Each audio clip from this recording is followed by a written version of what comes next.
شاتاي أولسوي يكذب خبر الصحفية بيرسون بخصوص أجرو وتحديد موعد مسلسل دين الروح ونهاية مسلسل المتوحش وأخبار تانية كتير والريت الكامل لكل مسلسلات الأسبوع. تابعوا معايا الفيديو للآخر عشان تعرفوها.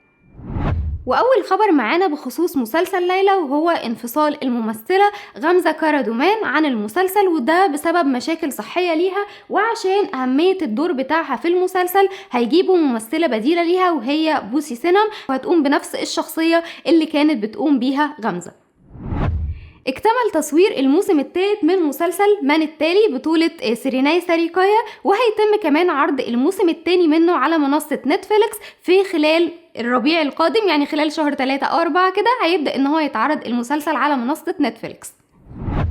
الممثل تشاغل أرطغرل عمل تبرع كبير جدا لمؤسسة خيرية وتبرع بأجره كامل عن الموسم الثالث لمسلسل الأمير لصالح المؤسسة الخيرية كورنوجوك، والمؤسسة دي بتوفر السكن والتعليم للأطفال المحرومين اجتماعيا واقتصاديا، فيعني عمل خيري حلو جدا منه.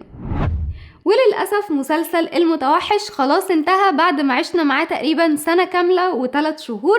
احتفل الكاست بتاع المسلسل بنهاية التصوير، وخلاص كده هم خلصوا آخر حلقتين في المسلسل وهيتم عرضهم بعد ما يخلص الإيقاف بتاع المسلسل. طبعا اللي متابع عارف ان المسلسل هيقف لمدة أسبوعين، اللي هو الأسبوع بتاع السبت اللي فات ده والسبت اللي جاي كمان، فهو كده آخر حلقتين في المسلسل هيبدأ عرضهم خلال الأسبوع الجاي، لا اللي بعده، ويخلص بقى المسلسل بعد كده. فيعني ناس كتير جدا كانت بتحب المسلسل ده، وانا عن نفسي كمان منهم، زعلانه ان هو خلص، بصراحه كان مسلسل لذيذ.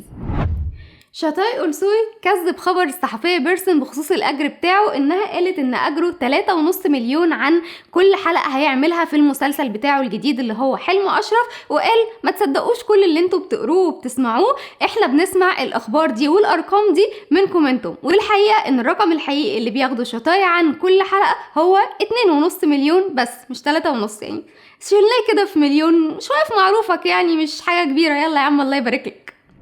اتحدد ميعاد عرض مسلسل عشاق مجهولون بطولة خالد أرجنش، هيبدأ ان هو يتعرض على منصة نتفليكس في يناير القادم. المسلسل بيتكلم عن القصة بتاعه عن جيم اللي كان مش بيثق في حد ومش بيثق في الحب، ولدرجة ان هو عمل مستشفى خاصة عشان يعالج الناس اللي مرضت بسبب الحب ده. وفي خلال الحياة بتاعته بيعرف شخصية اسمها هزال، الشخصية دي كل أحلام وارتباطات جيم بتقوم على أساسها. الشخصية دي هي نقيضه تماما وعكسه تماما، وبتؤمن بالحب جدا، وعندها ايمان ان الحب ده هو اللي هينقذ العالم. فهنستنى نشوف المسلسل ده هيتكلم عن ايه، وقصته فعلا هتبقى حلوة ولا لا، هنعرف لما ينزل.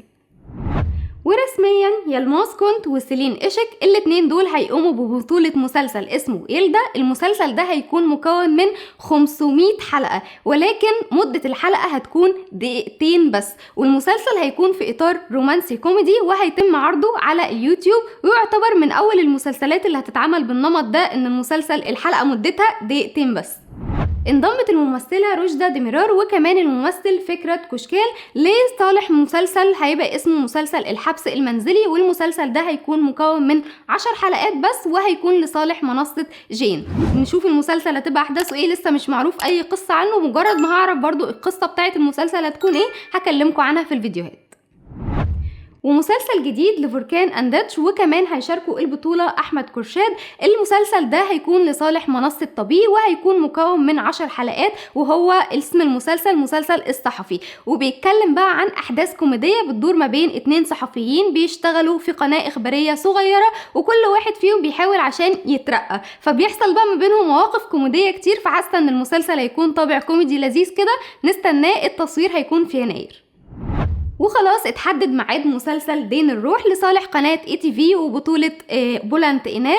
المسلسل هيتم عرضه في ليالي السبت، وهيكون بداية عرضه يوم 21 ديسمبر، وبالتالي هينافس مسلسل جبل القلب، ومش قادرة أقول إنه هينافس المتوحش لأنه خلاص هيكون بيخلص، وكمان الكذب يعتبر خلاص انتهى.